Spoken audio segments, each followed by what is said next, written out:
Untuk waktu yang tersisa kita menjawab sebagian dari pertanyaan-pertanyaan yang ada. Kapan waktu membayar fidyah? Boleh membayar fidyah mengumpulkan dalam satu hari, boleh juga satu hari. Misalnya hari pertama Ramadan dia tidak berpuasa, maka pada hari itu dia membayar fidyah. Boleh juga dikumpul pada hari terakhir, ya, lalu kemudian mengumpulkan 30 orang miskin untuk membayar fidyah. Bismillahirrahmanirrahim. Kemudian bagaimana cara membayar fidyah bagi seorang yang hendak melakukan hal ini, orang tua atau orang sakit yang sudah tidak lagi diharapkan kesembuhannya. Terjadi perselisihan di kalangan para ulama tentang masalah ukuran fidyah. Ada yang mengatakan setengah sa', ada yang mengatakan 1 sa', ada yang mengatakan 1 mud, ya. Nah, 1 mud itu ya 2 tangan ini. Nah, namun barakallahu fikum, pendapat yang sahih dalam masalah ini adalah kembali kepada uruf, kembali kepada kebiasaan masing-masing daerah.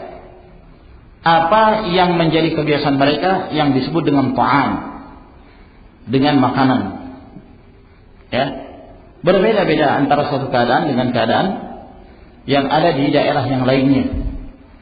Dan Allah Subhanahu wa taala yang menyebutkan secara mutlak, fidyatun ta'amun miskin.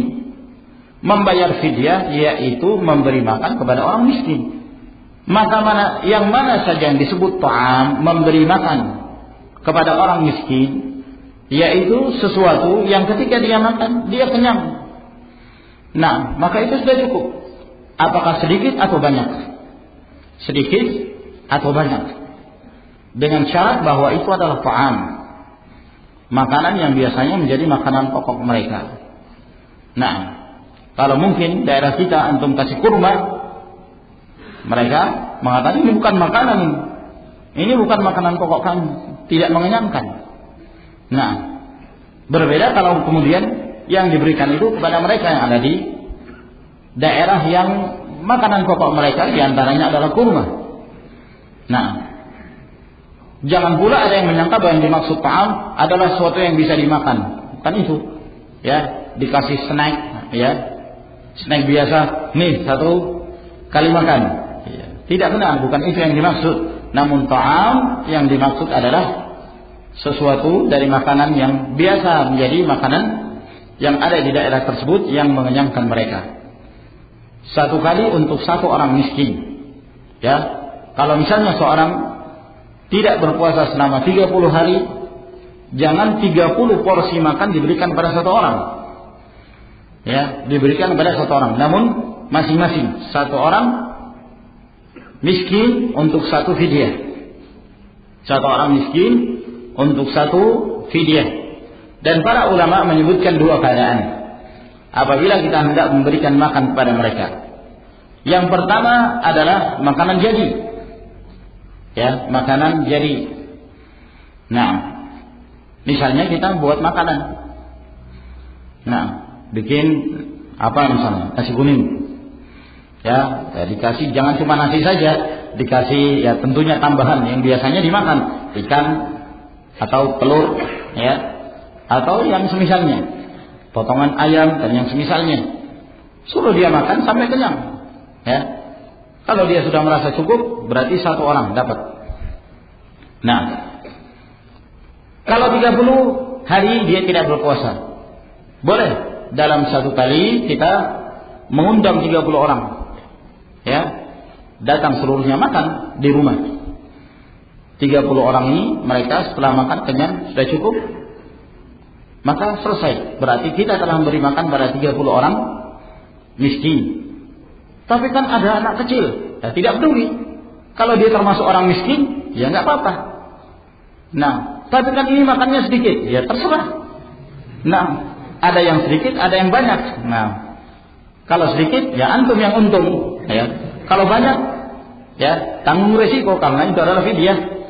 Nah, atau dengan cara yang kedua, memberikan makanan yang belum jadi, ya, misalnya beras, tapi jangan hanya kasih beras saja.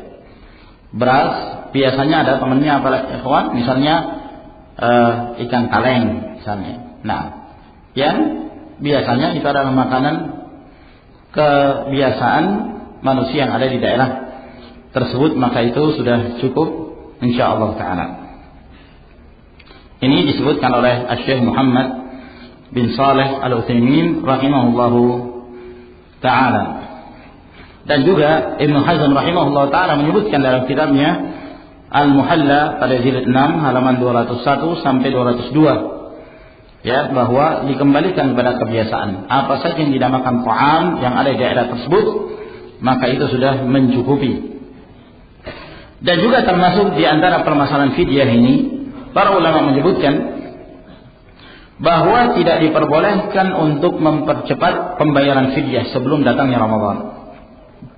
Misalnya Ramadan belum datang, lalu orang ini mengatakan, wah pasti saya nggak bisa berpuasa, ya saya sudah lemah. Maka sebelum Ramadan orang-orang sudah dipanggil, ya, untuk disuruh makan orang miskin dengan alasan bahwa ini adalah fidyah. Kata para ulama tidak diperbolehkan, ya, tidak diperbolehkan.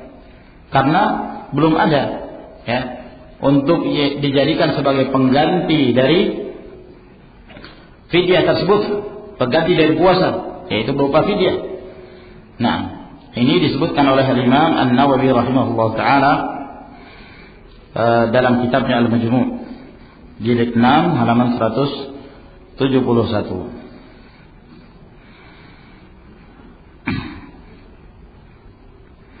Dan juga kepada orang yang disebutkan tadi, orang yang sakit, yang tidak diharapkan kesembuhannya, sebagaimana kita sebutkan bahwa dia pun membayar fidyah. Tapi subhanallah, setelah sekian tahun dia membayar fidyah, tiba-tiba Allah memberikan kesembuhan. Tiba-tiba Allah subhanahu wa ta'ala memberikan kesembuhan, suatu yang tidak bisa diperkirakan oleh mereka.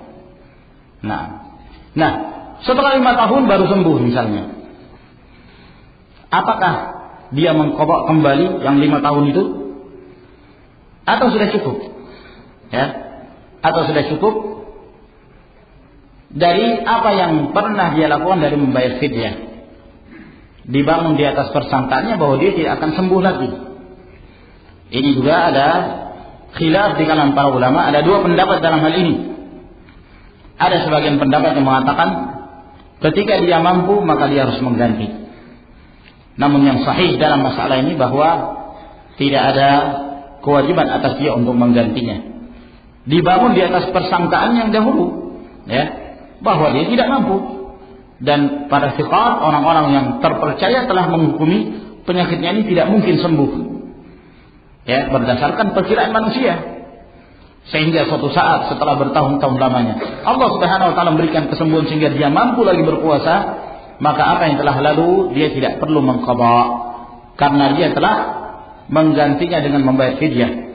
Dan ini pendapat yang dipilih oleh Ibnu Qudamah dan Al-Imam An-Nawawi rahimahullahu ta'ala. Ini berkenaan tentang masalah orang-orang yang tidak memiliki kemampuan untuk berpuasa.